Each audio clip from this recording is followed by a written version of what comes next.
pechkam isitmayapti deb mashina qarasam 28 ming yurgan. Akalar qaranglar, mana probek 28 ming yurgan.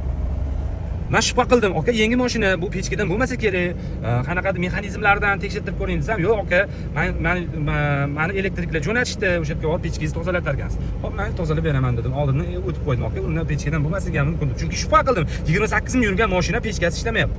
Xo'p dedik, tozaladik, qarasak musurni ko'rdinglar, o'zingizlar qanaqa chiqayotganini. Endi mana undan oldin 30 gradus qizityapti. Endi qaranglar. 72 73. Xullas o'zingizlar ko'rdinglar, mana 74 gradus qizityapti akalar. 100 gradus suv qaynaydi shekilli. 74 gradus ko'nglingizni aynitib oladi ham, chunki silishga issig'i ham bo'lmaydi. Qarang, mana rezultat sizga mana 30 gradusdan 74 gradusgacha rezultat qilib berdik aka. Shunaqa xizmatlarimiz kerak bo'lsa, bemalol Amark Proga murojaat qilsanglar bo'ladi. O'sha xizmatimizdan foydalanib ketsanglar bo'ladi. Pechkasi qizdira olmay, tarbitkani yechib, boshqa qilib, balon qilib, bir kun vaqt ketib o'tkazib o'tirmaysiz. Chiroyli kontentlar uchun bitta like tugmasini bosib, xatsa qilib qo'yish esingizdan chiqmasin. Salomat bo'lasiz.